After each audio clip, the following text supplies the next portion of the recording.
네, 오늘 함께 살펴볼 말씀은 신약 성경 누가복음 15장 11절부터 24절까지의 말씀입니다. 제가 봉독하도록 하겠습니다. 11절입니다.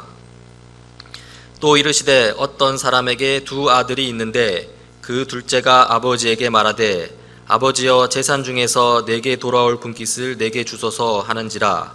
아버지가 그 살림을 각각 나누어 주었더니 그 후 며칠이 안 되어 둘째 아들이 재물을 다 모아 가지고 먼 나라에 가 거기서 허랑방탕하여 그 재산을 낭비하더니 다 없앤 후 그 나라에 크게 흉년이 들어 그가 비로소 궁핍한지라. 가서 그 나라 백성 중 한 사람에게 붙여 사니 그가 그를 들로 보내어 돼지를 치게 하였는데 그가 돼지 먹는 지엄 열매로 배를 채우고자 하되 주는 자가 없는지라. 이에 스스로 돌이켜 이르되 내 아버지에게는 양식이 풍족한 품꾼이 얼마나 많은가. 나는 여기서 주려 죽는구나. 내가 일어나 아버지께 가서 이르기를 아버지, 내가 하늘과 아버지께 죄를 지었사오니 지금부터는 아버지의 아들이라 일컬음을 감당하지 못하겠나이다. 나를 품꾼의 하나로 보소서 하리라 하고 이에 일어나서 아버지께로 돌아가니라.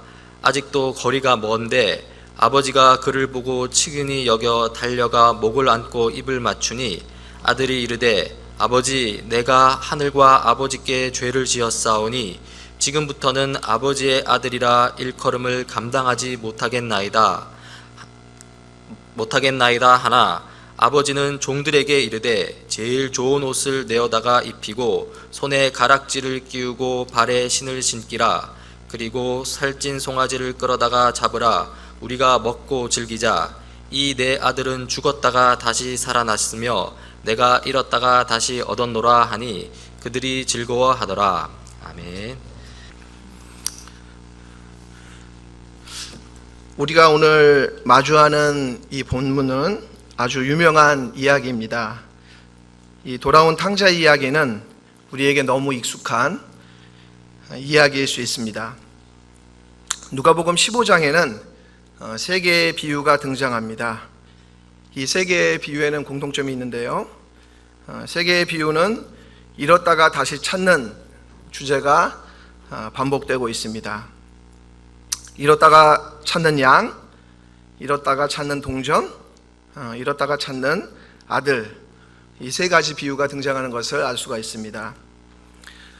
특별히 마지막 이야기인 이 잃어버린 아들 비유는 앞에 두 개의 비유의 내용을 반복하면서도 확장해 나가는 그런 본문이라고 할 수 있습니다.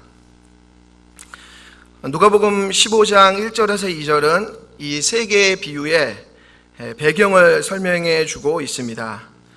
제가 읽어드리겠습니다. 세리들과 죄인들이 모두 예수의 말씀을 들으려고 그에게 가까이 몰려들었다. 바리새파 사람들과 율법학자들은 투덜거리며 말하였다. 이 사람이 죄인들을 맞아들이고 그들과 함께 음식을 먹는구나. 지금 예수님은 세리와 죄인들을 영접하고 그들과 음식을 나누고 있습니다. 세리와 죄인들은 유대적 관점에서 보면 교제할 수 있는 그런 대상의 사람들이 아니었습니다. 하나님 나라 구성원이 되기 위해서는 어떤 경계가 있었던 것을 알 수가 있죠. 그러나 예수님은 이러한 하나님 나라 구성원의 경계를 부정하는 것은 아니지만 확장해 나가는 것을 볼 수가 있습니다. 선교의 영역이 확장되어 가는 것이죠. 특별히 누가복음에서 이 선교의 영역은 세리, 죄인, 또 이방인들로 보편적인 영역으로 이렇게 확장되어 가는 것을 알 수가 있습니다.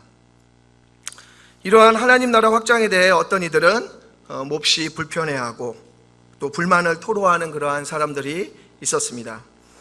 바리새인들과 율법학자들은 예수님의 이러한 행보에 대해 수군거리면서 불평했습니다. 이런 이들을 향해서 예수님은 세 가지의 비유를 들어가며 잃었다가 찾는 것의 의미, 또 잃었다가 찾는 것이 어떠한 것을 의미하는 것인지에 대해서 말씀해주고 있습니다. 많은 예술가들은 이 탕자 이야기를 소재로 영감을 얻고 작품을 만들기도 했습니다. 잘 아시는 분들도 많을 것 같은데요. 렘브란트라는 화가는 이 이야기를 소재로 그림을 그렸습니다. 조금 흐릿하더라고요. 앞에 분들은 조금 이제 잘 보이실 수 있는데 이미 뭐 또 그림을 보신 분들도 있으실 것 같고요. 이 이야기를 소재로 렘브란트는 그림을 그렸는데요. 이 그림은 렘브란트가 말년에 노년에 그린 그림으로 알려져 있습니다. 이 그림은 렘브란트가 그린 그 역사화의 마지막 작품으로 알려져 있는데요. 렘브란트의 그 노년은 고단했습니다. 경제적으로 파산했고요. 아들 티투스마저 흑사병으로 죽었습니다. 1668년 9월 4일 날 이 티투스가 죽었는데요. 그때 렘브란트가 이 그림을 제작한 그 해가 바로 이제 그 해인 것이죠. 이 그림은 렘브란트가 스스로가 자신의 삶을 회고하면서 그린 그림으로 여겨집니다. 그림 제목에 다소 어폐가 있는데요. 이 그림의 제목이 돌아온 탕자죠. 초점이 포커스가 탕자에게 가 있는 것을 알 수가 있습니다. 그러나 오히려 이 본문은 자비로운 아버지, 수용성이 많은 아버지, 은혜로운 아버지가 더 적합한 제목이어야 되지 않을까라고 생각해 볼 수 있습니다. 개인적으로 그림에 대해서 문외한이지만 이 그림을 좀 여러분 잠시나마 좀 같이 감상해 보면 좋을 것 같은데요. 그림에서 탕자는 누더기 옷을 입고 있습니다. 신발은 한 짝이 벗겨져 있고요. 그리고 오른쪽 신발은 무척 닳아 있습니다. 탕자의 누추한 형편을 알 수 있는 대목이죠. 얼핏 봐도 아주 초라한 모습의 그 탕자를 우리가 확인할 수가 있습니다. 반면에 이런 아들을 안고 있는 아버지의 모습은, 아버지의 얼굴은 무척 자애로운 그런 모습을 띠고 있는 것을 볼 수가 있습니다. 아들은 아버지의 품에 안겨 있죠. 그리고 아버지의 두 손은 그 아들의 누더기 옷을 만지고 있고 아들의 몸에 아주 살갑게 닿아 있는 것을 볼 수가 있습니다. 아버지의 표정은 잃었던 아들을 다시 찾은 깊은 그런 안도의 얼굴임을 알 수가 있습니다. 그런데 반면에 그 옆에 서 있는 오른쪽 이 앞에 서 있는 그러한 사람은 큰 아들이죠. 큰 아들의 얼굴은 그리 밝지 않은 것을 알 수가 있습니다. 미간은 약간 그 찡그려져 있고요. 뭔가 불만스러운 그런 얼굴을 하고 있는 것을 볼 수가 있습니다. 입은 굳게 다물어져 있고 그리고 큰 아들의 손은 자신의 손과 맞잡아 있는 것을 볼 수가 있습니다. 누군가를 이렇게 환영하고 반기는 그런 모습이 아닌 것이죠. 오늘 말씀 속에서는 우리의 상식과 예상을 뛰어넘는 의외의 이야기들로 가득 차 있는 것을 볼 수가 있습니다. 이제부터 이 이야기 속으로 함께 들어가 보시도록 하겠습니다. 첫 번째 의외의 장면은 탕자인 작은 아들에게서 찾아볼 수 있는데요. 이 둘째 아들은 아버지에게 재산 분배를 요구하고 있습니다. 여기서 등장하는 이 작은 아들의 그 나이가 어느 정도 됐을까라고 우리가 좀 의문을 가질 수 있는데 유대 관습상 결혼을 하지 않는 10대 후반이나 20대 초반의 어떠한 사람으로 여겨지고 있습니다. 재산 관리 능력이 없는 재산 관리 능력이 있기가 어려운 그러한 사람으로 볼 수 있는 것이죠. 사실 지금도 이러한 어떤 아버지가 그 건강상 문제가 없는데 재산을 요구하는 것은 아주 낯선 요구일 수 있고 당시에는 더 충격적인 요청이라고 할 수 있을 것입니다. 아버지의 입장에서는 무척 당황스러운 요구일 수 있다라는 것이죠. 저도 이제 한번 상상을 해봤는데 제가 있는데 제 자녀들이 이렇게 저한테 와서 재산 분배를 요청하면 어떨까? 무척 아마 당황스러운 그런 어떤 모습일 것 같습니다. 그러나 작은 아들의 이 아버지를 향한 요청에는 어떠한 주저함이나 머뭇거림도 없습니다. 아주 당돌한 그러한 요청이라고 할 수 있는 것이죠. 이 재산 분배가 어떤 의미가 있을까? 우리가 생각해 볼 때 아버지는 오늘 본문에서 그 살림을 각각 나누어 줬다라고 이야기하고 있습니다. 이것은 생명을 의미하는 것이죠. 단순한 재산 분배가 아니라 생명과 같은 소중한 것을 이 아들이 아버지에게 요청하고 있는 것을 볼 수가 있습니다. 또한 그 아버지 생전에 이러한 재산 분배 요구는 흔하지 않았다는 것이죠. 사실상 관례를 벗어나는 아주 이례적인 그러한 요청인 것을 알 수가 있습니다. 왜냐하면 당시의 재산의 상속은 아버지가 임종하는 그 즈음에 임박했을 때 그때 이제 행해졌다라는 것이죠. 그래서 이것을 어떤 면에서는 좀 풀어서 얘기한다면 이렇게 얘기할 수 있을 것 같아요. 아버지, 저는 아버지가 죽은 사람이었으면 좋겠습니다 라고 이렇게 얘기하는 것과 같은 그러한 요청이라고 할 수가 있습니다. 오늘날에도 그냥 넘어가기 어려운 말이겠지만 아버지에 대한 순종이 강조됐던 고대 사회에서 이것은 아주 심각한 그런 반역 행위였다고 볼 수가 있겠습니다.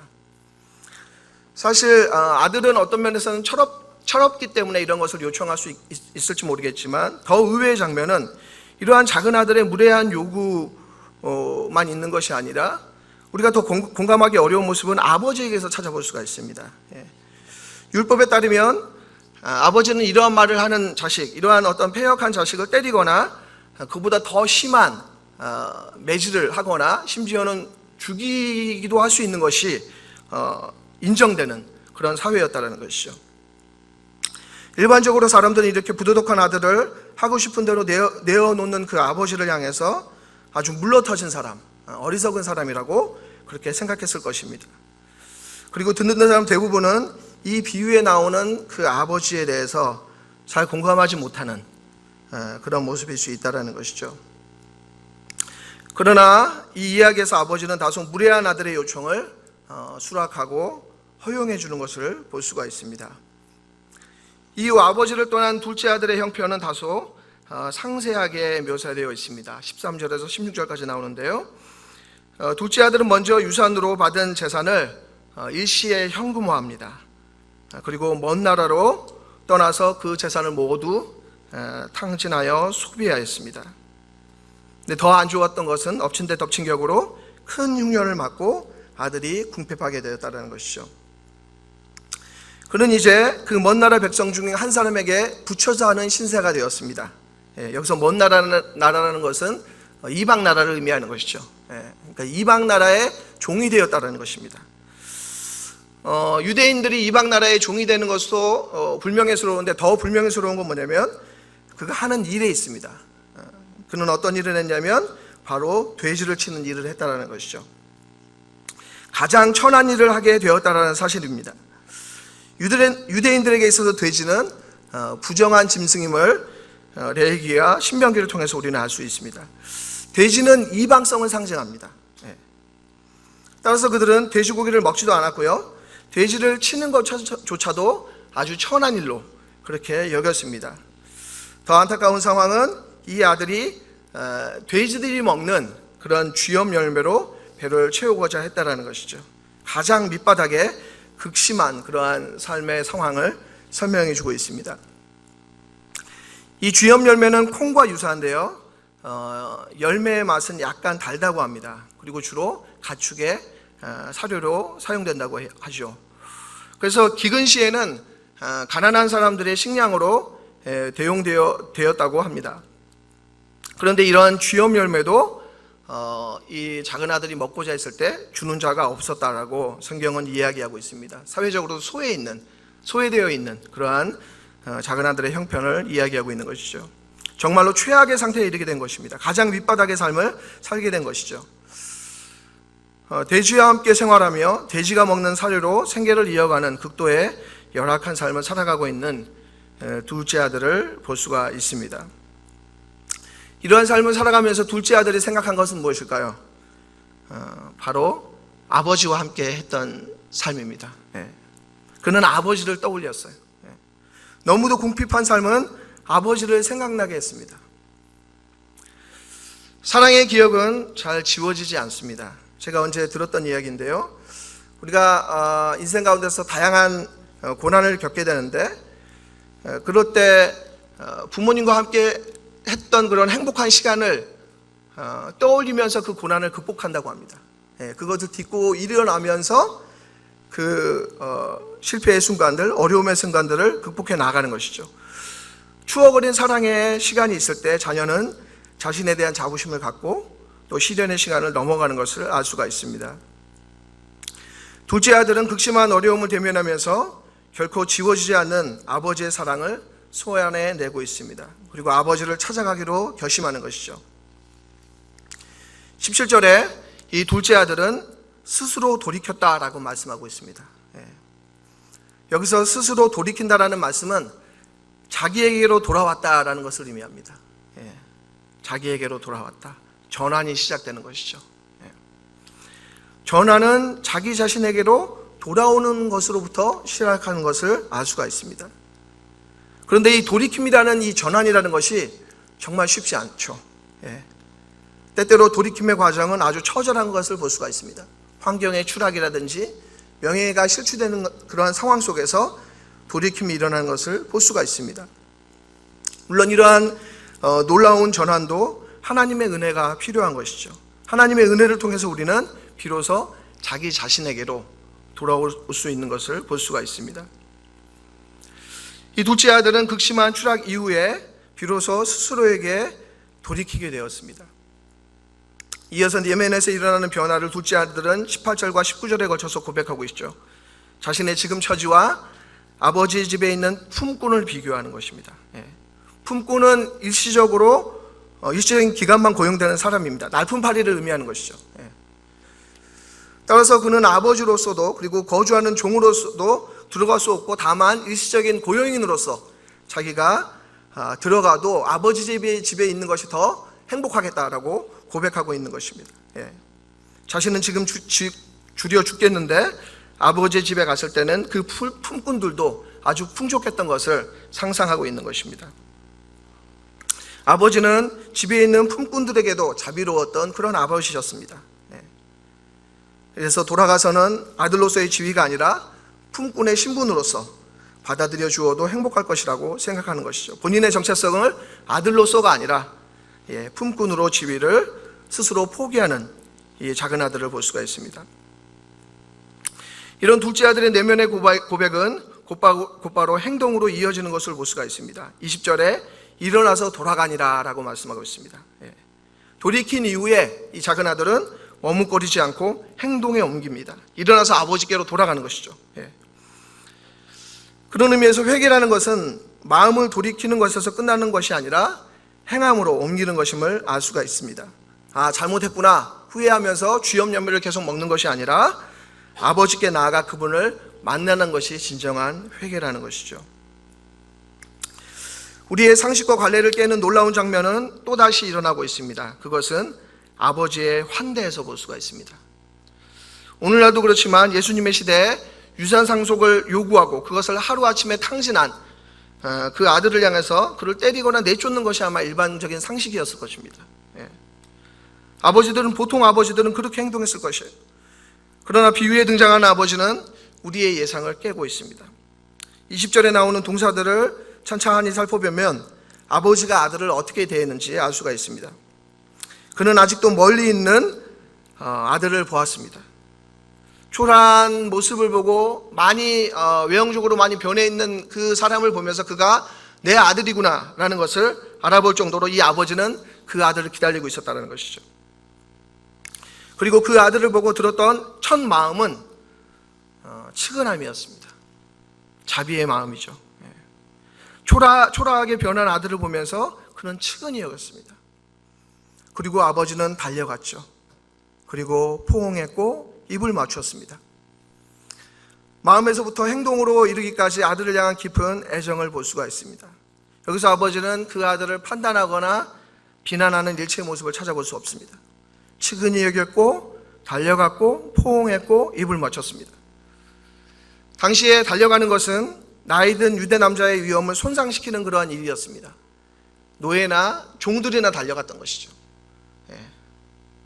나이든 유대 남자는 너무나 고귀해서 절대로 달리는 일이 없었다는 것입니다. 그럼에도 불구하고 이 아버지는 몸을 질질 끌면서 집으로 돌아오는 작은 아들을 보자마자 불이 나게 달려가고 있는 것을 볼 수가 있습니다. 이 이야기에서 가장 돋보이는 인물은 단연 아버지라는 것이죠. 그래서 이 이야기의 비유를 탕자의 비유가 아니라 돌아온 탕자의 비유가 아니라 달려나가는 아버지의 비유라고 부를 수 있습니다. 이 아버지의 과분한 환영이 이 이야기의 핵심일 수 있다는 것이죠. 아버지의 과분한 환영은 여기서 그치지 않습니다. 이어서 아버지는 종들 향해서 명하고 있습니다. 제일 좋은 옷을 입히고 가락지를 끼우고 신을 신겨라라고 명하고 있습니다. 이 22절의 아버지의 환대 내용은 쥐염 열매를 먹는 것과 상반된 그러한 결과를 말하고 있습니다. 제일 좋은 옷을 입히라는 것이죠. 이 옷은 길게 늘어진 옷으로 영광스러운 자리에 앉는 이들이 입게 되는 그러한 옷입니다. 노동복이 아니라 신분이 보장된 사람들이 입는 옷이죠. 또한 가락지는 가족의 구성원임을 증명하는 것이었습니다. 품꾼으로 가족 멤버십을 포기하는 것이 아니라 가락지를 끼워줌으로 가족의 구성원으로 맞아들이는 것인 것이죠. 가락지는 인장반지로서 권위를 상징합니다. 가락지를 끼운다는 것은 구약에서 요셉의 모티브를 다시 한번 연상케 합니다. 마지막으로 발을 신겨준다는 것은 풍요를 상징합니다. 그 당시에 노예나 또 죄수들은 맨발이었는데 신을 신긴다는 것은 아들의 지위를 회복시켜주는 것을 의미한다는 것이죠. 최악의 가난한 상태가 회복되는 것을 볼 수가 있습니다. 우리가 흔히 변화를 볼 때 겉모습의 어떤 변화를 볼 때 그 사람이 변화됐구나를 룩을 보면 이렇게 알 수 있지 않습니까? 참 좋은 옷을 입고 뭔가 이렇게 찰랑 이렇게 빛나는 것을 끼고 있고 그러면은 그 사람이 정말 그 사람의 삶이 새로워졌구나라는 것을 우리가 알 수 있는데요. 그런 것처럼 이 아들의 삶에 변화가 일어났던 것을 볼 수가 있습니다. 이 22절의 내용은 돌이킴으로 인한 결과, 그 풍성한 이미지를 보여주고 있다는 것입니다. 이 세 가지 옷과 가락지, 신발은 어떤 필요 때문에 제공된 것이라기보다는 아들을 다시금 존귀하기 위한 그런 아버지의 따뜻한 배려, 환영임을 우리가 알 수가 있습니다. 이제 아들로서의 권위가 회복됨을 의미하는 것이죠. 아버지의 환대는 여기서 그치지 않습니다. 아버지의 환대는 계속되고 있습니다. 아버지는 잔치를 벌이고 있습니다. 살찐 송아지를 잡고 있죠. 살찐 송아지는 유대인들의 주요 절기, 대속죄일과 같은 명절에 사용되는 그러한 짐승이었다고 합니다. 그때만 이 살찐 송아지를 먹었습니다. 그리고 이 살찐 송아지는 특별한 방법으로 모셔서 길러진 그러한 짐승이었던 것이죠. 그래서 유대인들은 일반적인 자리에서는 이러한 짐승을 먹지 않았는데 이 잔치는 그런 의미에서 아주 특별하고도 드문 식탁임을 알 수가 있다는 것입니다. 이런 모습은 이전의 돼지와 비교가 됩니다. 아주 극단적으로 비교가 되고 있는 것이죠. 이러한 환영과 환대는 너무도 이례적인 것을 볼 수가 있습니다.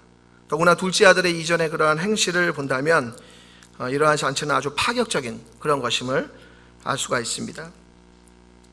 24절의 말씀은 이러한 놀라운 잔치의 취지에 대해서 말씀하고 있습니다. 24절의 말씀 한번 같이 읽어보도록 하겠습니다. 읽겠습니다. 시작. 나의 아들은 죽었다가 살아났고 내가 잃었다가 되찾았다. 그래서 그들은 잔치를 벌였다. 이 잔치를 왜 하는지, 잔치의 이유가 무엇인지에 대해서 요약적으로 설명해주고 있는 말씀인 것이죠. 이 잔치는 잃었던 아들을 찾은 그 기쁨과 즐거움이 어떤 것인지를 말씀해주고 있습니다. 이 잔치는 예수님께서 세리와 죄인들과 식사를 하는 이유를 그러한 설명하는 그런 기능을 하고 있다는 것이죠. 앞에 두 개의 그 비유와 맥락을 같이 하고 있는 것을 볼 수가 있습니다. 잔치와 기쁨의 주제가 반복되고 있죠. 잃었다가 다시 찾는 그런 기쁨을 이야기하고 있습니다. 지금까지 설명한 이 마지막 비유는 그 앞에 나오는 두 개의 비유와 경로를 같이 하고 있습니다.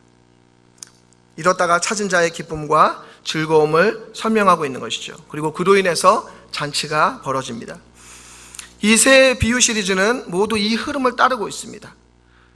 그런데 마지막 이 잃었다가 찾은 아들의 비유는 여기서 한 가지 이야기를 더 추가하고 있습니다. 우리가 잘 알고 있는 맏아들에 관한 이야기인 것이죠.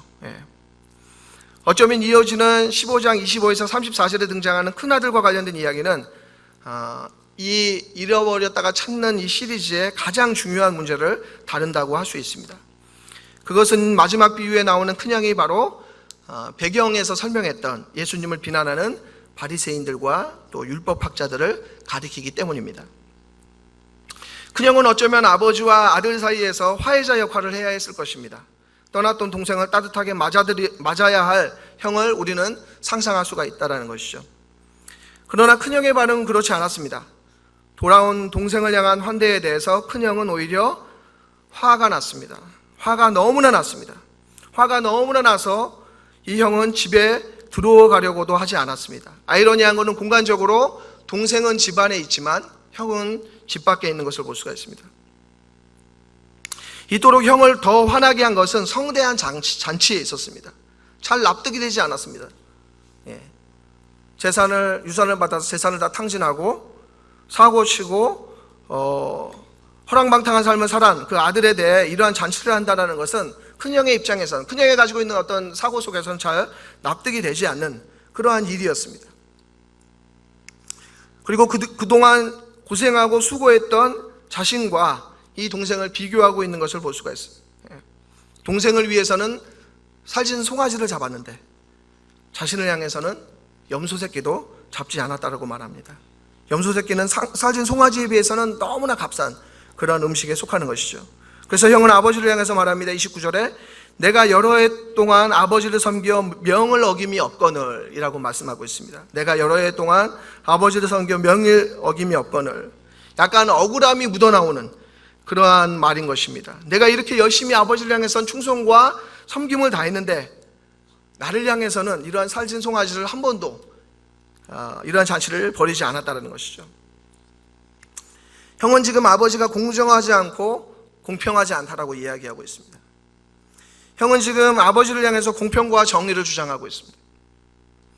동생을 향해서는 심지어 동생이라고 말하지도 않고 30절에 창녀들과 함께 삼켜버린 이 아들이라고 부르고 있습니다.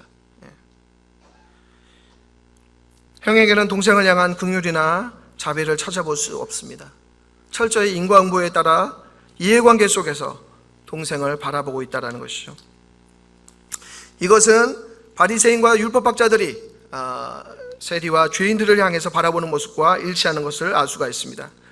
자기 의에 사로잡혀서 도덕적 우월감에 빠져있는 율법학자들의 모습을 볼 수가 있습니다. 이 내용은 바리새인들이 예수님을 향해서 불평하고 수군거렸던 것에 대한 답변이라고 할 수가 있습니다. 큰 아들에게 강조되었던 것은 공평과 정의일 것입니다. 그러나 비유에서 강조되는 것은 아버지의 은혜와 사랑입니다. 공평과 정의가 무시되는 것은 아니지만 은혜와 사랑이 필요한 자들에게 그들을 맞아주는 것이 정당한 것이라고 예수님은 비유를 통해서 말씀하고 있다는 것이죠. 그런데 아버지는 이러한 형의 분노와 형의 일방적인 주장에 대해서 비난하거나 화를 내지 않습니다. 오히려 형을 지속적으로 타이르고 설득하고 권면하는 것을 볼 수가 있습니다. 28절에 집으로 들어오려고 하지 않는 그 큰아들을 향해서 아버지는 나가서 권하고 있습니다. 여기서 권하다라는 것은 헬라어로 파라칼레오라는 그러한 단어라고 하는데, 이것은 옆에 서서라는 뜻의 파라와 또 말하다라고 하는 칼레오의 합성어라는 뜻입니다. 그래서 옆에 서서 다정하게 이해하게 하는, 아주 친밀하게 이해하게 하는 이 아버지의 모습을 볼 수 있다는 것이죠. 뿐만 아니라 시제가 미완료형인데 이것은 지속적으로 계속 권했다라는 것을 의미합니다.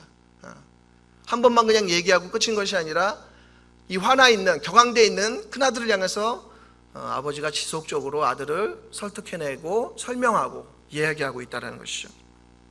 그럼에도 형의 분노와 주장은 가라앉지 않습니다. 그에 대해 아버지는 다시금 권면하고 있습니다. 이 이야기의 마지막 내용인데 31절과 32절 말씀입니다. 아버지가 그에게 말하였다. 얘야, 너는 늘 나와 함께 있으니 내가 가진 모든 것은 다 내 것이다. 그런데 너의 이 아우는 죽었다가 살아났고 내가 잃었다가 되찾았으니 즐기며 기뻐하는 것이 마땅하다. 여기 31절에 등장하는 예야라는 테크논이라는 이 단어는 아이, 어떤 자녀라는 뜻인데 아주 친근한 표현입니다. 큰아들을 신뢰하고 있음을 말하는 그러한 호칭인 것이죠. 얘야. 뿐만 아니라 항상 함께라는 것을 언급하면서 이 큰아들과의 관계가 끊어지지 않았고 또 모든 소유가 바로 네 것이다라는 것을 지금 이 아버지는 아들을 향해서 말씀하고 있습니다. 뿐만 아니라 32절에 돌아온 그 작은 아들을 향해서 내 동생이라고 이렇게 말하고 있는 것이죠. 30절에 큰아들이 말하는 아버지의 아들, 당신의 아들을 수정해서 너의 동생, 너의 아우라고 교정해주고 있는 것을 볼 수가 있습니다. 이 아버지는 두 아들 사이의 거리를 허락하고 있지 않는 모습을 볼 수 있다는 것이죠. 이것은 바리새인과 서기관들이 세리와 죄인들을 수용해야 됨을 말씀하고 있는 것입니다.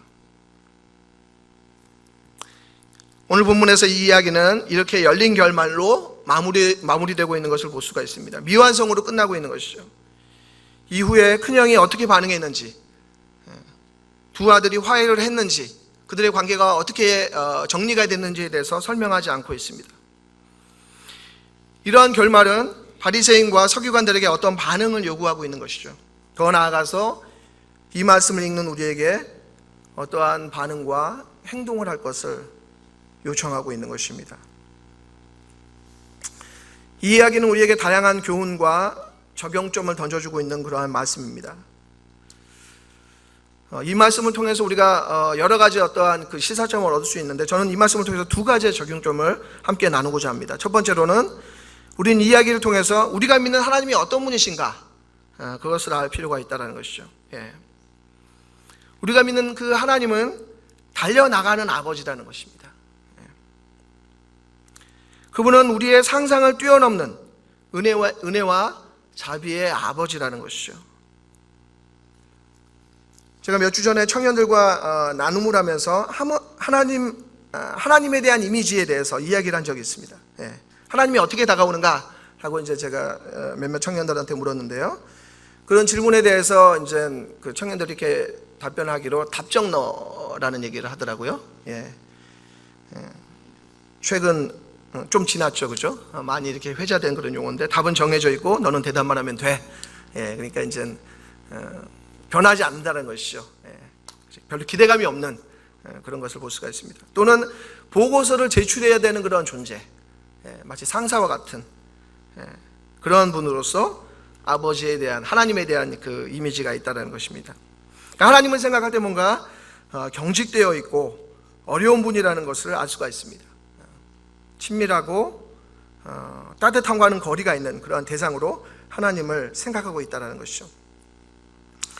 이러한 질문을 제가 한 그 배경에는 기도와 관련된 내용을 대화를 하면서 기도의 대상이신 하나님에 대한 이미지가 기도를 결정해 준다라는 것에 대한 얘기를 하면서 이제 나누었던 내용인데요. 부정적인 아버지 하나님에 대한 이미지는 기도의 장애물이 될 수가 있는 것이죠. 두렵고 어려움을 대면하기를 좋아하는 사람은 없을 것입니다. 그런 아버지를 향해서 우리가 간청하고 요구한다는 것은 쉽지 않은 일이죠. 그러나 오늘 이 이야기에서 보여주는 아버지는 놀라운 은혜의 아버지라는 것입니다. 단순히 놀랍다라는 표현으로는 적합하지 않을 정도로 사랑이 풍성한 그러한 아버지임을 알 수가 있습니다. 특별히 누가복음에는 이 사랑하는 자녀에 대해서 아낌없이 주시는 그 아버지의 모습이 너무나 많이 등장하는 것을 볼 수가 있어요. 누가복음 11장에 너희 중에 아버지 된 자로서 누가 아들이 생선을 달라 하는데 생선 대신에 뱀을 주며 알을 달라고 하는데 정갈을 주겠느냐, 너희가 악할지라도 좋은 것을 자식에게 줄 줄 알거든, 이런 그 말씀이 있고요. 수많은 그 아버지가, 하나님 아버지가 얼마나 우리한테 수용적이고 또 은혜를 나눠주길 기뻐하시는 분인지를 설명하고 있습니다. 하늘 아버지에 대한 이미지가 우리 가운데 수정될 필요가 있다는 것이죠. 아버지에 대한 오해와 선입견은 이 이야기를 통해서 우리 가운데 교정될 필요가 있다는 것입니다. 또한 이 이야기가 전해주는 또 다른 메시지는 큰형을 향한 말씀 속에서 우리가 발견할 수 있습니다. 형은 아버지 집에 살고 있었지만 실제로는 집 밖에 살고 있었습니다. 아버지와 함께 거주하고 있었지만 아버지의 마음을 아는 데는 실패한 아들이었습니다. 아버지가 어떤 분이신지, 아버지가 원하는 것이 무엇인지 그것에 대해서는 무지했던 그러한 사람이었다는 것이죠. 즉 큰형으로 비유되는 이 바리새인과 서기관들은 죄인들과 세리들을 포용하는데 실패했던 그러한 사람들입니다. 그들이 고수하는 전통적인 경계표지의 문제를 넘어서지 못했다는 것이죠. 예수님은 하나님 나라의 잔치가 어떠한지를 오늘 이야기를 통해서 말씀해주고 있습니다. 하나님 나라 공동체는 아버지의 성품을 따라 확장되어지며 포용적인 모습을 가지고 있어야 함을 말씀하고 있습니다. 하나님 나라 공동체는 잃었던 자를 찾는 공동체이며 그러한 포용이라는 것이 얼마나 기쁘고 즐거운지를 아는 공동체라는 것이죠. 또한 이러한 하나님 나라 공동체를 구성하는 멤버들은 이러한 아버지의 성품을 따라서 사랑과 은혜를 나누는 성도임을 말씀하고 있습니다. 예수님 당시에도 포용이라는 것은 굉장히 중요한 주제였어요. 예수님은 사람들이 설정한 경계 표시에 따라서 사람들을 만나지 않았습니다. 예수님은 사마리아 여인을 만났고요. 예수님은 부정하다고 알려진 혈루병 걸린 여인을 대했고요. 예수님은 세리와 죄인들과 식사하는 것을 두려워하지 않았습니다. 예수님은 율법적으로 낙인 지키고 사회적으로 소외된 사람들을 구출하고자 했습니다. 경계 표지를 뛰어넘는 그 포용이라는 것이 예수님의 삶과 사역의 아주 핵심적인 그러한 내용이었다는 것이죠. 그리고 우리는 이 예수님의 이야기와 연결되어 있는 그러한 사람들이라는 것입니다. 예수님의 포용적 사역으로 인해서 우리는 구원을 받았습니다. 이 포용적 사역을 통해서 우리는 삶의 의미를 발견하고 어려움 가운데 소망을 발견하게 되었습니다. 주님의 포용으로 인해서 우리는 연약한 나 자신과 이웃을 품을 수 있게 되었습니다.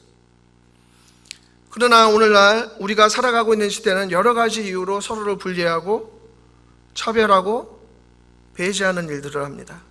개인적으로, 공동체적으로 경계표지를 세웁니다. 그리고 그 경계표지가 무너지는 것을 오히려 두려워합니다. 포용적인 예수님의 모습과는 너무나 상반된 삶의 패턴으로 살아가고 있다는 것이죠. 피부색이 다르다는 이유로, 지역이 다르다는 이유로, 또 경험이 다르다는 이유로 가진 것의 차이, 성별의 차이, 다양한 차이를 부과시키면서 사람들을 구분짓습니다. 더 나아가서 그 구분을 뛰어넘어서 사람들을 미워하고 증오하고 심지어는 폭력까지 행사하고 있습니다. 우리가 알고 있는 하나님 나라의 복음은 이러한 경계 표지를 넘어서는 포용의 이야기인 것을 알 수가 있습니다. 우리에게 주어진 복음은 진정한 기쁨과 즐거움이 무엇인지 오늘 우리에게 이야기해 주고 있습니다.